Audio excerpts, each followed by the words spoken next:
Hello everybody, this is Gregory with How I Lost Over 100 Pounds and have kept it off for 30 plus years, where there should be no hesitancy in your weight loss and maintenance. Today we're going to continue the series Kitchen Items that help me maintain my weight and talk about cooking oils. Now before we begin, if you need help with weight loss, contact me through the Clarity FM link found here in the episode notes. Also check out my website, Naturopathic Earth, which has hundreds of recipes and articles. My podcast, The Awakened Man, which probably has around 380. My books, and if you appreciate my content, there is a link for PayPal for 5 centavos. All right, cooking oils. Now, this might not be the most romantic episode of cooking oils, especially after the all-star episode that is hummus, but cooking oils are important. We will have a future episode on Ancel Keys, the kind of trend-setting, pioneering quack scientist that made us all fat from the 1960s, because his studies, a lot of them were pushed on Time magazine about how fat makes us fat and that we need to be eating more carbs, and in particular using oils that come from vegetables is a standalone episode. But in short, I grew up in the world of course, fat makes you fat, skim milk is good, aspartame is good, all these things like that. And part of that was you need to cook in corn oil, you need to cook in soybean oil, you need to cook in Crisco, you need to use margarine and all these things. And what have we learned? We've learned since then that we call these the industrial grade vegetable oils.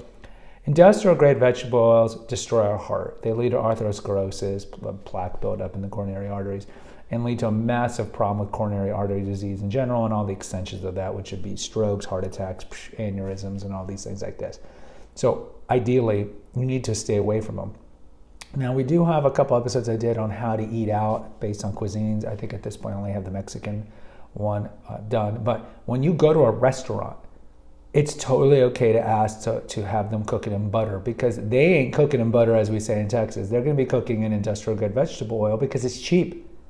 Pretty much every restaurant's using corn oil to cook and fry stuff because it's just cheap. It's the cheapest thing. We talked about, actually we don't have an episode on sodas. Let me write that down. So sodas don't even use sugar anymore because high fructose corn syrup is so cheap because corn is subsidized in America, so it's cheaper than getting cane sugar. So one of the offsprings of corn is, of course, corn oil. So getting corn oil or any of these vegetable oils is insanely cheap, and that's why restaurants use them. They're not going to spend money and use ghee, for example. So just understand that. You should really throw away the aforementioned margarine, Crisco, and then any of the corn oils. What should you cook in? Butter. I know this is shocking.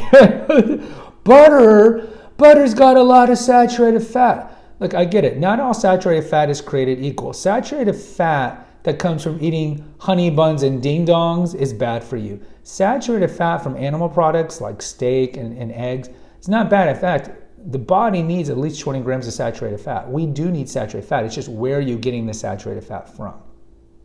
So compared to the other cooking crap that we have, butter isn't bad.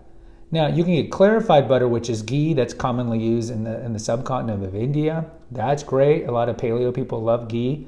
That's awesome. But if you're on the cheap and you need to know what to cook in, go with butter. Butter's fine. Now, other oils. Olive oil. Awesome.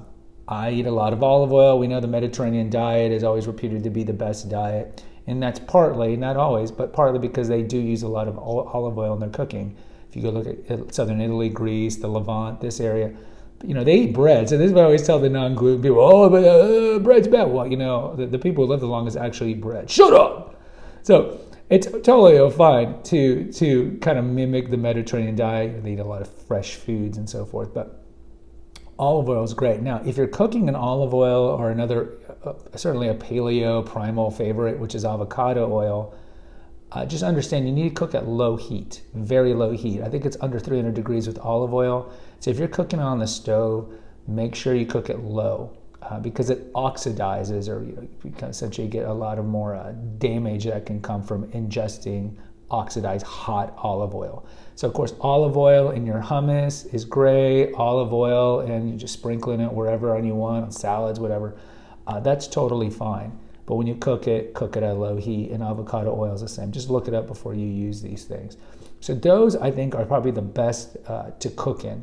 Now you'd be like, well, can you fry in olive oil? Well, honestly, we shouldn't be frying because frying has most of the trans fats, and those certainly clog up our coronary arteries. So you really need to stay away from fried foods.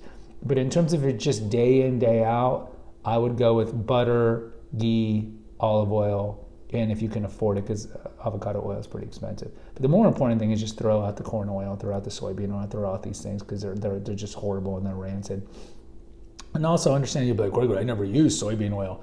Well, soybean is genetically modified. That's another thing. Corn's genetically modified, so you want to stay away from those.